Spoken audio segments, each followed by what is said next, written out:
Assalamualaikum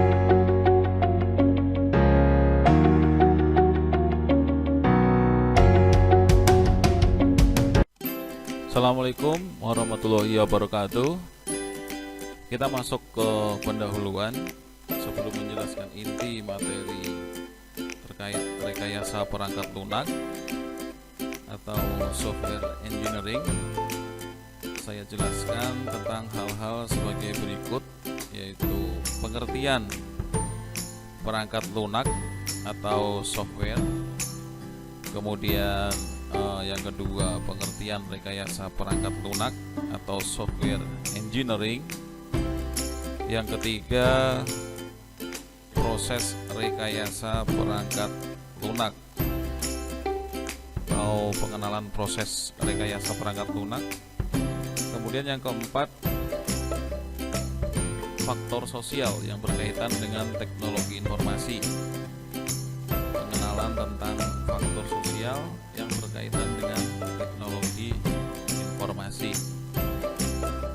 Nah, setelah mata kuliah ini, maka diharapkan mahasiswa dapat memahami pengertian bidang rekayasa perangkat lunak dan istilah-istilah yang berkaitan dengan hal tersebut. Perangkat lunak adalah program komputer yang terasosiasi dengan dokumentasi perangkat lunak seperti dokumentasi kebutuhan, model desain, dan cara penggunaan atau user manual. Sebuah program komputer itu tanpa terasosiasi dengan dokumentasinya, maka belum dapat disebut perangkat lunak atau software. Sebuah perangkat lunak juga sering disebut dengan sistem perangkat lunak. Sistem ini berarti kumpulan komponen yang saling terkait dan mempunyai satu tujuan yang ingin dicapai. Sistem perangkat lunak berarti sebuah sistem yang memiliki komponen berupa perangkat lunak yang memiliki hubungan satu sama lain untuk memenuhi kebutuhan pelanggan atau customer.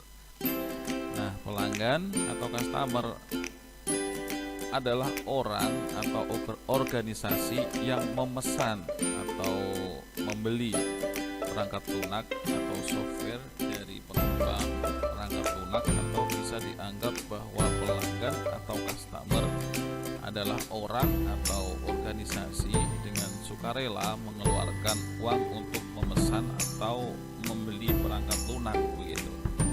Jadi user atau pemakai perangkat lunak adalah orang yang memiliki kepentingan untuk memakai atau menggunakan perangkat lunak untuk memudahkan pekerjaannya. Karakteristik perangkat lunak itu: satu, perangkat lunak dibangun dengan rekayasa.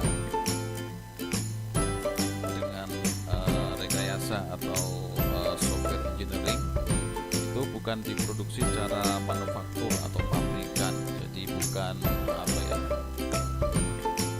Jadi perangkat lunak itu bukan kayak dicetak begitu, tapi ada rekayasa bagaimana cara membuat perangkat lunak tersebut. Harus ada beberapa step yang harus dilakukan. Jadi bukan diproduksi secara manufaktur atau pabrikan. Kemudian perangkat lunak tidak pernah usang. Nah, di sini karena kecacatan dalam perangkat lunak itu dapat diperbaiki. Jadi kalau kalian nanti membuat perangkat lunak ya bisa diperbaiki dengan berkembangnya waktu. Jadi barang produksi pabrikan biasanya komponen barunya akan terus diproduksi gitu. Contohnya misalkan, sedangkan perangkat lunak itu biasanya terus diperbaiki seiring berjalannya waktu. Di sini ada aplikasi dari perangkat lunak. Yang pertama itu contohnya adalah perangkat lunak system atau sistem software. Jadi ini seperti kumpulan program, dalam hal ini program yang satu ditulis untuk memenuhi kebutuhan program lainnya, sistem software. Kemudian ada real time software, itu perangkat lunak waktu nyata. Perangkat lunak waktu nyata, real time software. Ini perangkat lunak yang memonitor, menganalisis, mengontrol sesuatu secara waktu nyata begitu ya. Jadi reaksi yang dibutuhkan pada perangkat lunak harus langsung menghasilkan respon yang diinginkan. Itu kalau real time software. Real time perangkat lunak waktu nyata. Kemudian ada lagi perangkat lunak bisnis software. Bisnis software, perangkat lunak bisnis ya, merupakan perangkat lunak pengelola informasi bisnis, seperti contohnya misalkan akuntansi, penjualan, pembayaran, kemudian inventory. Nah, inventory ini banyak skripsi tentang inventory ya, tentang inventory. Kemudian engineering and scientific software, itu perangkat lunak untuk rekayasa dan keilmuan. Jadi perangkat lunak yang mengimplementasikan algoritma yang terkait dengan keilmuan atau perangkat lunak yang membantu keilmuan. Misalnya perangkat lunak di bidang astronomi, misalkan lagi di bidang matematika dan lain sebagainya, tentang engineering and scientific software. Kemudian ada lagi embedded software. Jadi perangkat lunak perangkat lunak tambahan untuk membantu mengerjakan fungsi ya dari perangkat lunak yang lainnya. Misalnya perangkat lunak untuk mencetak dokumen ditambahkan agar perangkat lunak misalkan yang memerlukan dapat mencetak laporan, maka perangkat lunak untuk mencetak dokumen ini disebut itu tadi embedded software. Kemudian nomor 6 itu personal computer software ya.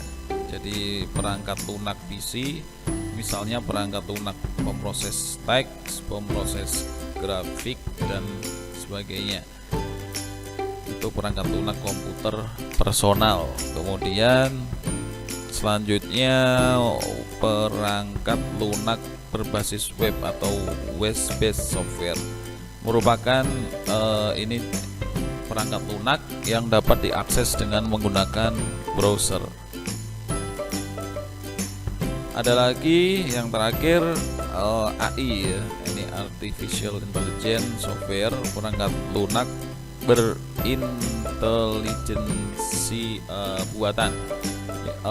Perangkat lunak yang menggunakan algoritma tertentu untuk mengelola data sehingga seakan-akan memiliki intelijen seperti otak manusia begitu ya. Jadi komputer yang sudah disetting, perangkat lunak yang bisa menganalisa seperti dokter dan sebagainya. Produk perangkat lunak yang dibuat oleh pengembang atau developer perangkat lunak itu terdiri dari dua. Yang satu contohnya adalah produk generik, kemudian yang kedua produk pemesanan. Jadi kalau produk generik itu perangkat lunak itu yang dibikin oleh pengembang perangkat lunak untuk dijual atau dipopulerkan begitu ya, atau open source, tanpa ada yang memesan terlebih dahulu. Jadi perangkat lunak yang termasuk dalam produk generik, misalnya perangkat lunak sistem informasi, contohnya Windows begitu ya. Kemudian perangkat lunak pendukung perkantoran, misalnya untuk membuat dokumen, misalkan slide presentasi seperti itu ya. Kemudian untuk perhitungan dalam bentuk paper sheet dan sebagainya, itu contohnya adalah produk generik. Kemudian yang kedua, produk pemesanan, itu produk perangkat lunak itu dibuat karena ada pelanggan yang melakukan pemesanan. Jadi misalnya sebuah kampus gitu memerlukan perangkat lunak untuk proses bisnis kampus. Jadi misalkan kalau di Unis itu mau membuat aplikasi akademik begitu ya. Jadi misalkan kalau kalian sebagai developernya ya pesan ke kalian begitu. Jadi pesan sesuai permintaan, itu namanya adalah rekayasa perangkat lunak yang produknya pemesanan. Jadi perangkat lunak yang memang dibuat tanpa mesan, kemudian ya memang perangkat lunak itu dipesan begitu. Rekayasa perangkat lunak. Jadi rekayasa perangkat lunak merupakan pembangunan dengan menggunakan prinsip atau konsep rekayasa dengan tujuan menghasilkan perangkat lunak yang bernilai ekonomi yang dipercaya dan bekerja secara efisien. Perangkat lunak banyak dibuat dan pada akhirnya itu sering tidak digunakan gitu ya. Jadi karena tidak memiliki kebutuhan pelanggan atau bahkan karena masalah non teknis, seperti enggan memakai perangkat lunak atau menggunakan cara kerja dari manual ke otomatis, atau ketidakmampuan misalkan user menggunakan komputer. Banyak ya, jadi user tidak bisa menggunakan komputer itu terjadi di sini, terjadi di PPS. Mahasiswa PPS itu kan udah sepuh, jadi kadang menggunakan untuk login email saja, untuk mendaftar SPAD aja susah begitu. Jadi misalkan oleh karena itu di sini rekayasa perangkat lunak itu dibutuhkan agar perangkat lunak yang dibuat itu tidak hanya menjadi perangkat lunak yang tidak terpakai. Rekayasa perangkat lunak itu lebih fokus pada praktik pengembangan perangkat lunak dan mengirimkan perangkat lunak yang bermanfaat kepada customer. Adapun ilmu komputer yang lebih fokus pada teori dan konsep dasar perangkat komputer.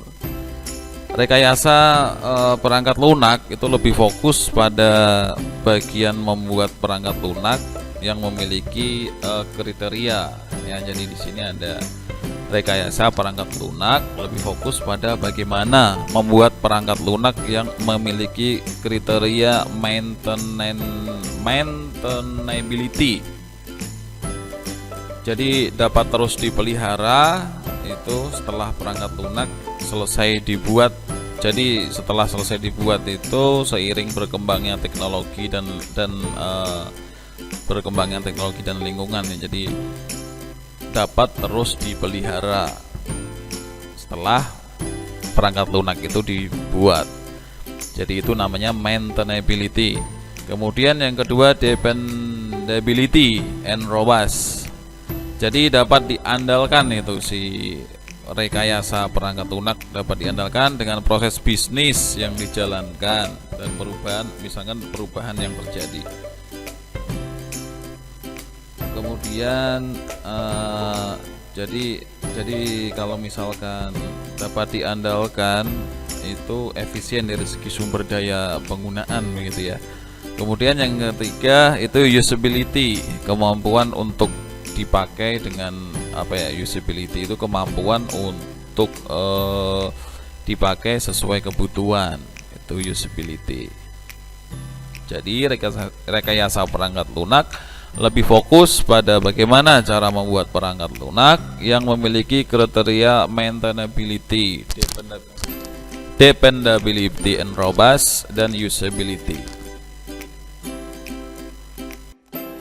Pekerjaan yang terkait dengan rekayasa perangkat lunak itu dapat dikategorikan menjadi 3 buah kategori umum ini tanpa melihat area dari aplikasi ya. Ukuran proyek, misalkan ukuran perangkat lunak atau komplektivitas perangkat lunak yang akan dibuat itu. Jadi setiap fase di sini ada 3 fase. Setiap fase dialamatkan pada satu atau jenis pertanyaan yang diajukan sebelumnya. Di sini ada fase pendefinisian. Jadi fase pendefinisian itu fokus pada what, yang artinya harus mencari tahu ya, atau mengidentifikasi informasi yang harus diproses. Misalkan seperti apa fungsi dan performansi yang diinginkan, seperti apa perilaku sistem yang diinginkan, apa kriteria validasi yang dibutuhkan untuk mendefinisikan sistem. Kemudian ada fase pengembangan atau how ya. Fase pengembangan ini yang fokus dengan how, yang artinya selama tahap pengembangan perangkat lunak, seorang perekayasa perangkat lunak atau software engineer berusaha untuk mendefinisikan bagaimana data distrukturkan dan bagaimana fungsi-fungsi yang dibutuhkan diimplementasikan di dalam arsitektur perangkat lunak. Bagaimana detail prosedural misalkan yang diimplementasikan, kemudian bagaimana karakter antarmuka atau tampilan sistem ya yang akan dibuat. Kemudian contoh apa lagi ya, bagaimana desain ditranslasi ke bahasa pemrograman dan bagaimana pengujian akan dijalankan.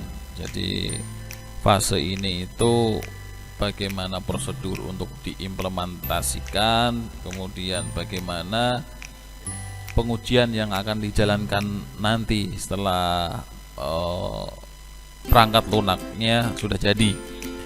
Kemudian yang ketiga fase pendukung atau support fase.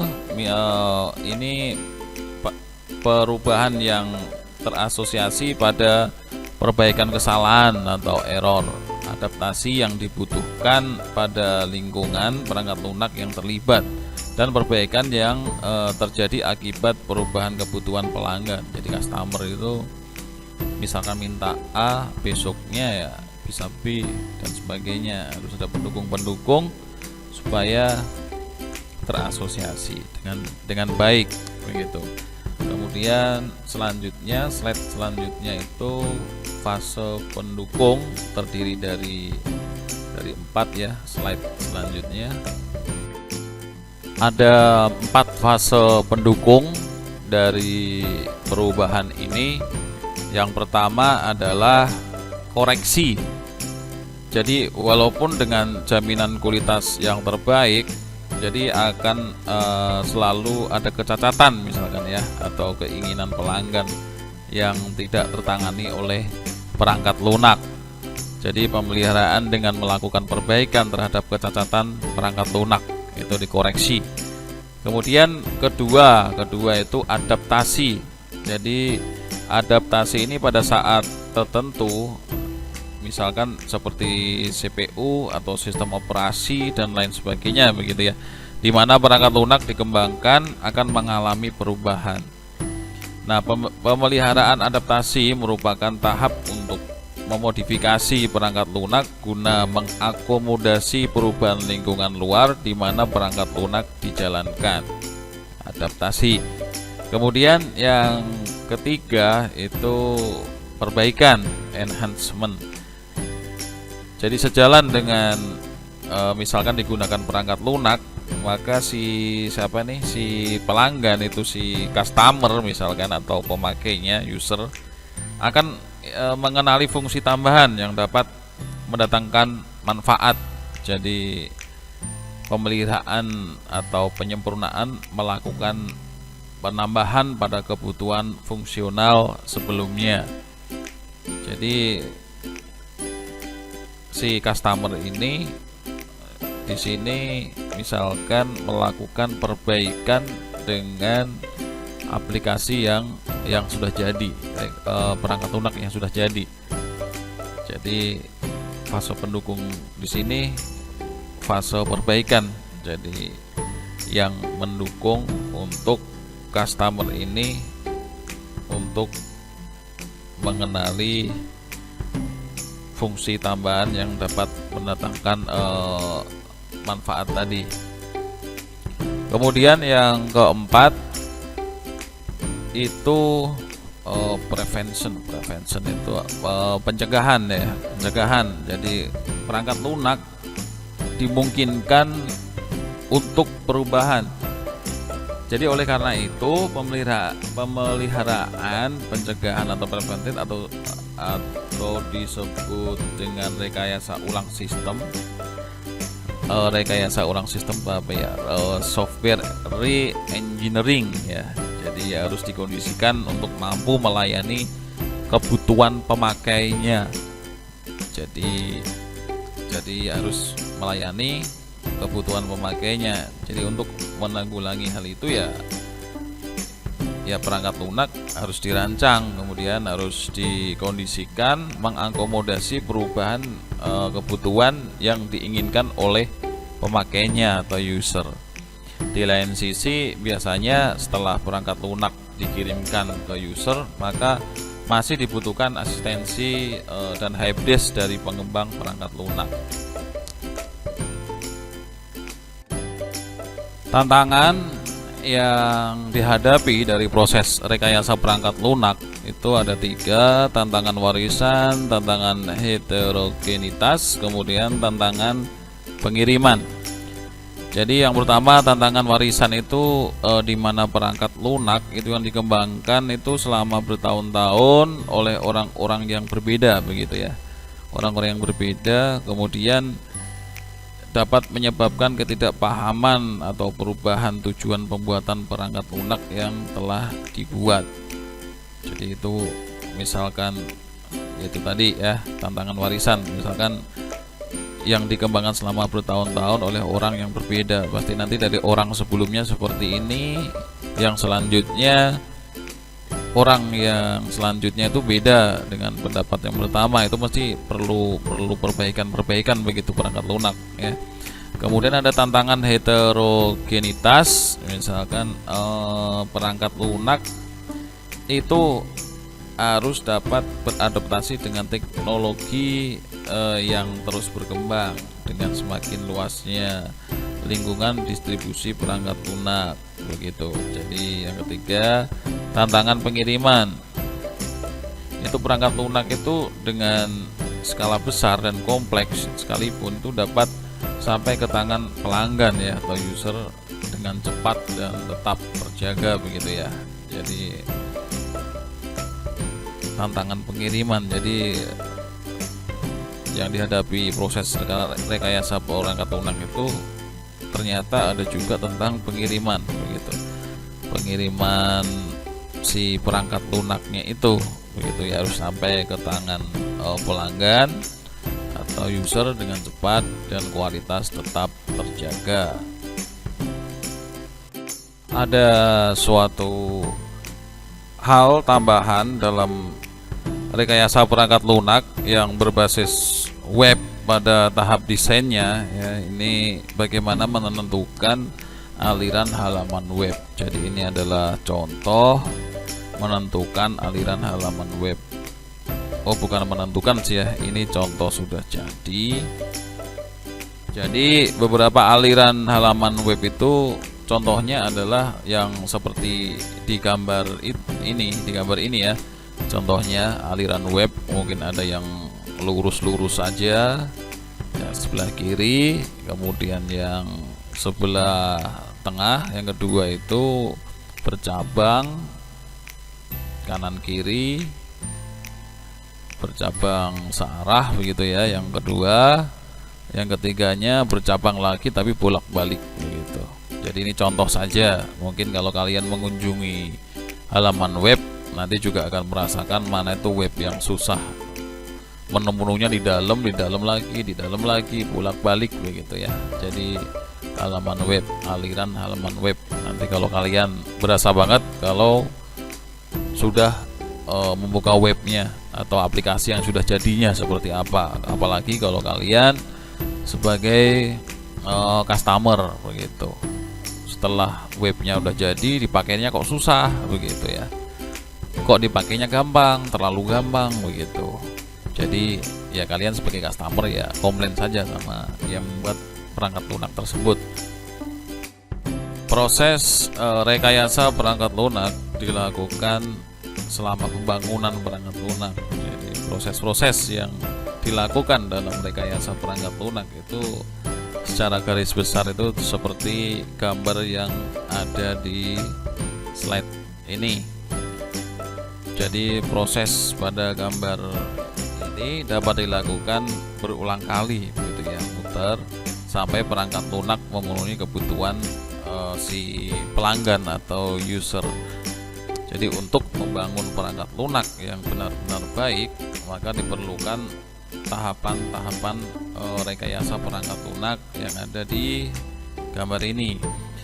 Perangkat lunak yang dibangun tanpa melalui tahapan rekayasa perangkat lunak gitu ya, yang baik, maka seperti itu tuh membuat baju tanpa pola. Jadi kalau membuat baju tanpa pola dan rencana model baju yang baik gitu ya, maka dalam membuat sebuah baju maka dibutuhkan adanya perencanaan model begitu. Jadi nggak asal potong langsung jahit begitu kan ya.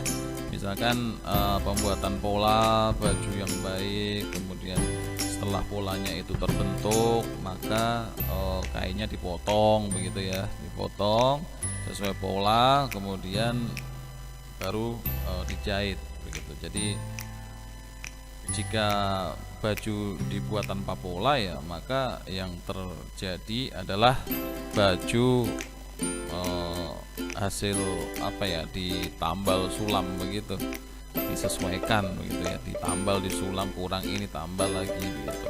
Jadi seperti halnya pembuatan perangkat lunak.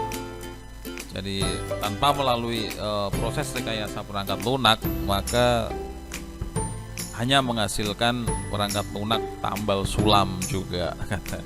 Jadi begitu kurang maka akan ditambal begitu ya, kayak tambal-tambal baju saja.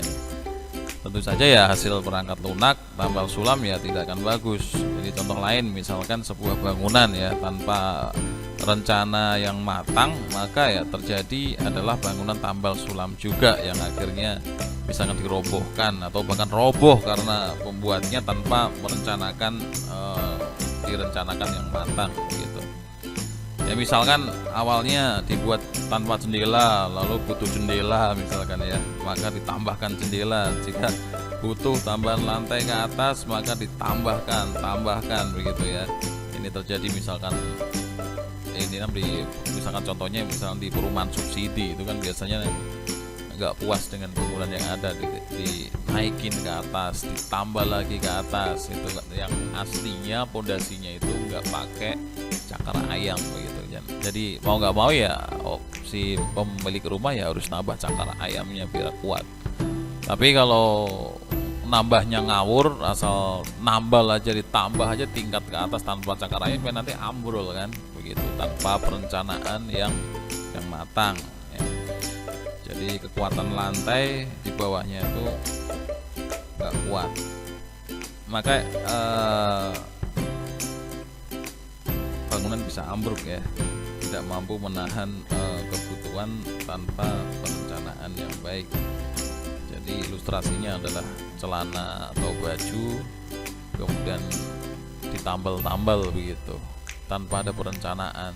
Jadi saya panjangnya bikin celana 70 cm lah, kependekan tambahin lagi, atau mungkin kepanjangan dipotong begitu ya. Jadi tanpa perencanaan. Kalau kalian mau jahit baju kan biasanya sudah diukur kan begitu, seenggak-enggaknya sudah ada perencanaan. Disinilah rekayasa perangkat lunak beraksi begitu ya, dipakai. Perkembangan teknologi informasi saat ini itu sangat mempermudah dan mempercepat proses rekayasa perangkat lunak, misalkan dengan adanya bermacam-macam tools desain, tools pengembangan seperti IDE ya, integrated IDE integrated development environment, kemudian ada application framework dan lain-lain gitu ya. Jadi mempermudah proses rekayasa perangkat lunak. Jadi kalau misalkan orang mau bangun rumah ya sudah ada kerangkanya begitu ya, tinggal cor-cor-cor, tinggal beli semen, beli pasir, tinggal melaksanakan saja kalau sudah ada besi-besinya yang berdiri dulu kerangkanya ya gitu ya. Jadi untuk mempermudah sudah ada tools seperti application framework. Mungkin kalian sudah familiar dengan kata-kata framework. Jadi hal tersebut itu sering misalnya disalahartikan oleh pengembang perangkat lunak pemula begitu dan pelanggan atau pengguna perangkat lunak. Jadi bahwa pengembangan perangkat lunak bisa diselesaikan dalam 1 malam misalkan begitu kan. Masa perangkat lunak sih kalau misalkan seperti buat aplikasi kalkulator sih 1 malam juga kelar, tapi kan kalau aplikasi setingkat sistem informasi akademik kan bukan hitungan semalam kelar begitu ya. Jadi anggapan si pelanggan itu ya seperti itu, anggapannya tidak tepat. Misalnya rekayasa perangkat lunak itu terdiri dari beberapa kegiatan yang harus dilakukan begitu loh. Jadi jika tahapan-tahapan tersebut tidak dilalui dengan baik ya hampir bisa dipastikan perangkat lunak itu yang dihasilkan tuh tidak mempunyai kualitas yang baik begitu. Jadi tidak ada perangkat lunak yang bisa dihasilkan dengan baik ya, dengan dalam 1 malam begitu ya. Seperti mitos apa tuh Candi Prambanan sama Gunung Tangkuban Perahu, mitos itu begitu ya. Jadi rekayasa perangkat lunak itu bukan seperti sulap yang bisa diselesaikan dalam sekejap. Ada beberapa proses yang harus dilalui agar menghasilkan perangkat lunak yang berkualitas seperti itu. Proses perangkat lunak atau software proses adalah sekumpulan aktivitas ya yang memiliki tujuan untuk mengembangkan atau mengubah perangkat lunak itu. Jadi sekumpulan aktivitas ini untuk proses perangkat lunak atau software proses. Nah, jadi proses perangkat lunaknya terdiri dari 1 yaitu spesifikasi. Pengumpulan spesifikasi mengetahui apa saja yang harus dikerjakan sistem perangkat lunak dan batasan pengembangan perangkat lunak begitu.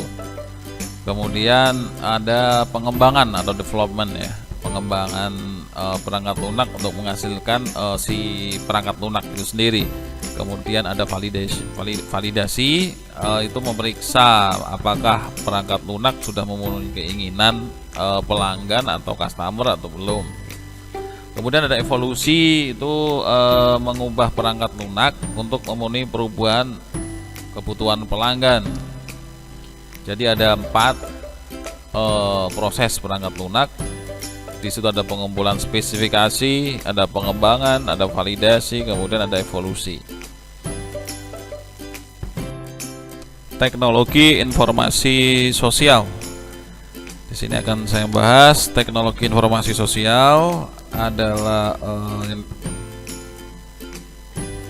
faktor atau aspek sosial yang berkaitan dengan implementasi suatu teknologi informasi. Jadi teknologi informasi sosial atau social information technology itu faktor atau aspek sosial yang berkaitan dengan implementasi suatu teknologi informasi. Jadi sebuah produk perangkat lunak itu tidak hanya berkutat di masalah teknologi dan teknis. Misalkan sering sebuah produk perangkat lunak hanya dibuat itu berdasarkan sudut pandang pengembang perangkat lunak gitu yang memiliki kecenderungan berpola pikir teknis. Jadi sebuah perangkat lunak itu dianggap berkualitas jika memenuhi kebutuhan si customer itu gitu, dan sesuai dengan keinginan customer. Jadi sering kendala dari pengembangan perangkat lunak bukan berada pada masalah teknis atau teknologi perangkat lunak dan si perangkat kerasnya, tapi pada kondisi lingkungan si pelanggan itu ya. Misalkan ternyata yang akan menjadi user atau pemakai perangkat lunak itu belum bisa mengoperasikan komputer begitu ya, atau misalkan keengganan si user untuk mengubah kebiasaan bekerja dengan perangkat lunak yang baru begitu, atau dari manual menjadi menggunakan perangkat lunak, itu lingkungan tidak mendukung gitu, tidak mendukung ke disiplin. Misalkan untuk aplikasi keuangan gitu ya, misalkan contohnya aplikasi keuangan begitu ya, maka dari itu perlu adanya dianalisis terlebih dahulu begitu di lingkungan si pelanggan itu, si customer itu begitu. Apakah dapat dijalankan si perangkat lunak yang dikembangkan itu, karena sebaik apapun perangkat lunak itu ya, jika tidak mampu digunakan di lingkungan pelanggan itu, maka perangkat lunak itu hanya menjadi artefak yang disimpan di gudang, atau bisa dibilang bahkan dibuang seperti itu ya. Jadi kita harus tahu kebiasaan lingkungan yang ada di customer tersebut seperti apa itu. Jadi ternyata teknologi informasi sosial ini mempengaruhi bagaimana perangkat lunak itu akan diimplementasikan di si customer tersebut. Hal-hal yang harus dilakukan sebelum mengembangkan perangkat lunak itu harus dicari tahu pengetahuan lingkungan ya, pengetahuan lingkungan tentang teknologi informasi dan komputer. Jadi pengetahuan lingkungan tentang teknologi dan komputer yang pertama misal. Kemudian yang kedua adalah social knowledge atau local knowledge. Itu pengetahuan mengenai budaya lokal di lingkungan yang akan dikembangkan si perangkat lunaknya itu. Apakah memungkinkan untuk dikembangkan perangkat lunak atau tidak begitu. Kemudian yang ketiga, pengetahuan tentang apa yang bisa dibatasi atau tidak. Jadi pengetahuan tentang apa yang bisa dibatasi dan yang tidak gitu, sehingga saat pengembangan perangkat lunak itu dapat mendefinisikan aturan main dari perangkat lunak tersebut. Setelah perangkat lunak ya dikembangkan, ya tetap masih diperlukan adanya sosialisasi perangkat lunak dengan mengadakan pelatihan secara bertahap. Kalau kalian karyawan baru menggunakan aplikasi baru, pasti ya dibutuhkan training begitu ya. Jadi pelatihan secara bertahap ya. Kalau misalkan ada 1000 user ya 1000 orang masih harus dalam satu kelas begitu ya. Jadi untuk mengubah kebiasaan sebuah lingkungan ke suatu yang baru itu memang nggak gampang begitu ya. Dan menggunakan perangkat lunak yang memiliki karakter yang berbeda-beda. Memang tidak harus menuruti semua karakter, tapi setidaknya kan dapat dicari titik tengah yang dapat diterima semua pihak begitu. Jadi komunikasi yang baik antara pengembang dan pelanggan atau user itu sangat dibutuhkan agar terjalin kerjasama yang baik dan saling menguntungkan gitu. Melakukan konversi dari cara kerja yang lama ke cara kerja yang baru itu menggunakan perangkat lunak yang dikembangkan perlu dilakukan secara bertahap. Nah, karena perubahan yang ekstrim akan menghabiskan lebih banyak sumber daya begitu ya, dana, kemudian ada lagi waktu. Jadi di sini ada beberapa cara konversi. Yang pertama adalah konversi paralel, kedua konversi langsung, yang ketiga konversi per fase, yang keempat konversi pilot atau single location. Konversi paralel itu dilakukan dengan melakukan beberapa waktu transisi, yaitu di mana ada waktu di mana kedua sistem, yaitu sistem lama dan sistem baru itu berjalan bersama seperti yang digambar ya, untuk keperluan transisi sampai sistem baru itu dapat berjalan mandiri. Sumber daya yang dibutuhkan pada konversi paralel akan banyak terkuras pada waktu transisi karena ada dua sistem begitu ya, karena ada dua sistem yang sedang berjalan. Konversi langsung dilakukan karena sistem lama secara ekstrim langsung diganti dengan sistem yang baru. Jadi konversi yang ini akan mengalami waktu yang sangat sulit karena di awal berjalannya sistem yang baru. Misalkan di dalam sistem yang baru itu ya harus input database, data master begitu ya. Jadi sistem yang lama database-nya dipindah ke yang baru, dan yang lama ini udah dipakai sama sekali, langsung ke sistem yang baru. Jadi kalau ada yang salah-salah ya dibeneri sambil berjalan. Jadi sistem konversi langsung itu dilakukan, sistem lama itu ekstrim langsung diganti itu dengan sistem yang baru.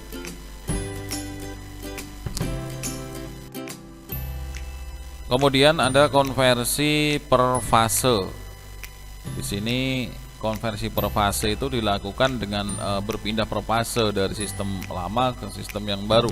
Jadi misalkan awal konversi hanya pada pekerjaan memasukkan data-data saja, pada tahap berikutnya begitu ya, mulai menggunakan proses perhitungan.